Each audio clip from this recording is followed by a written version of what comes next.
Hey students, welcome to week 2. Hope you had a good time in your first week. Sometimes it can be a little hectic. So let's recap Module 1. Your discussion grades are up, so check those. Be sure that you're checking the grading rubrics. All right, you won't see any feedback or notes from me other than the grading rubrics, excuse me, unless there's something that I needed to talk to you about. So a couple things. One of those would be if you didn't use APA format or you didn't use it correctly, you'll see that noted in the grading rubric.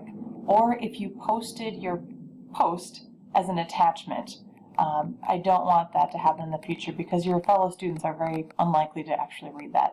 So when you're typing your work, type it into the text box, not an attachment. But I left you a note if that was the case. If you don't see any notes from me and you just see 100%, you did a great job. All right, so one other thing with the grades this week. I was very lenient with the due dates because week 1 is kind of chaotic and we have students that are dropping and adding courses, so they might be coming in late.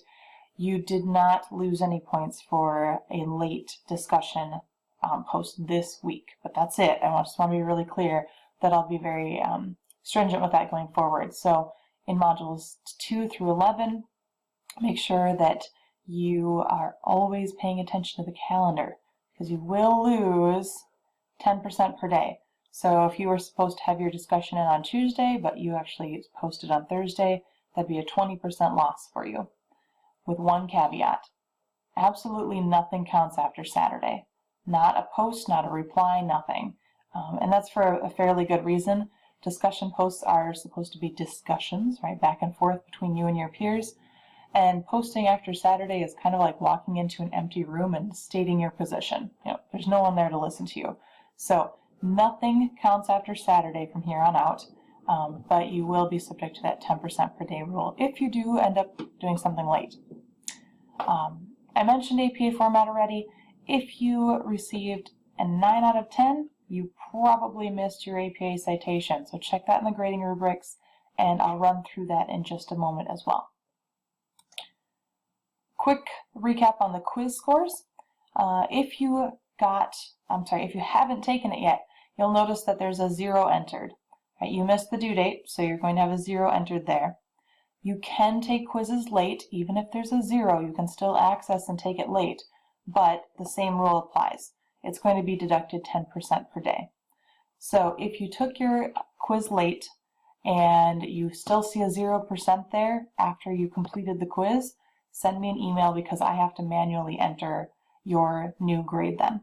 So keep that in mind as we move forward. Same thing applies for every week. If you take your quiz late, still shows a 0, email me, I'll fix it. All right, so now we move forward to week 2. We've got a quiz to do, a discussion to do, same rules apply, and now we have a case study. I mentioned this briefly last week in my video, but I wanted to go over this in more depth this week, so let's check that out.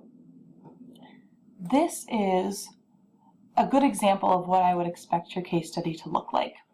I want you to write your answers in directly after the question. Right, so leave the questions as is, don't alter the document, just type your answers in underneath. And I like to scroll through this just to show you the level of detail that I'm looking for. Some questions that are very easy, like what's the most likely diagnosis? Simple answer. What are the features of a disease? You're going to have to do a little more research on that. So this is the idea of what I would like this to look like. But again, don't worry about a certain number of words used or anything like that. I just want you to answer every question fully. And sometimes you'll see number 2 has question, question, question. So there's 3 parts to that question. Make sure you're covering all your bases on that. You must use references and you must use APA citation. This case study is kind of tricky. Maybe that's not the right word. It's challenging, right? It's making you think outside the box, making you think outside the knowledge that you already know or you already have. So we have to rely on references in order to complete this work. We have to use APA citation, and I'll show you how to do that. If you're not already familiar with this APA guide, I suggest that you get familiar. You will need to use APA in every single course you take here, and in this course especially, because it's science-based, we rely on evidence. We rely on evidence, we rely on facts, and we have to give credit to those facts in a credible way. So when you are completing your work this week, sorry, I clicked on the wrong thing, references. When you use a reference, you can use this tab to find the citation that you're looking for. If I used a book, I'll click on books, and it tells me exactly how to do this. And the cool thing is, if I scroll down, it gives me an example. So if I used an ebook, my citation should look just like this. It would have the author's last name, comma, first initial, period, and all of this punctuation is important. It has to stay in this format because someone who's reading it, your audience, needs to be able to understand what is the title, what's the what is the date that you accessed it or date that it's published. So keep this handy. If you don't use this guide already, you need to start using it. I recently started taking some courses through Rasmussen myself, and I use this so often. I'm very, very familiar with it as I've been teaching it for almost 10 years, but it's always something different. So keep this guide handy. All right, let's see. Another one that students use a lot are websites. If you're going to cite a website, it would be great if that website had an author, and it should look like this. Every now and then, though, we come across a great website that doesn't have an author, but it's still credible. A good example would be Mayo Clinic. Mayo Clinic never lists an author. Their author is the Mayo Clinic staff. That would be considered a website with a corporate author. So in that case, you would list the corporate author, Mayo Clinic, period, and then the date and so forth.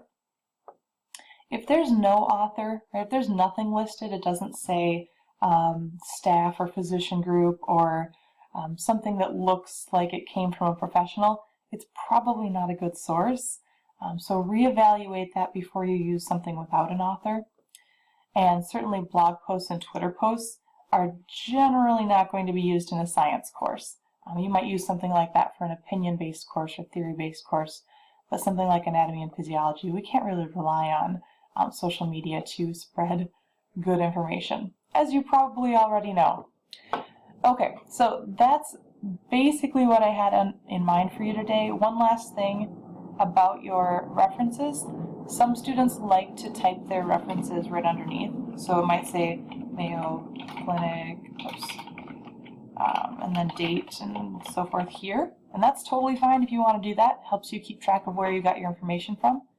Or if you want to scroll down to the very end and create a list of your references here, and then you'll list your reference here, Mayo Clinic, and what else could you use?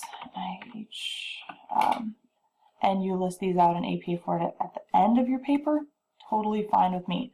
You just have to have them somewhere. If you want to put it within the paper or at the end, doesn't matter. I just want to make sure that you are referencing and citing appropriately. So that's important for science.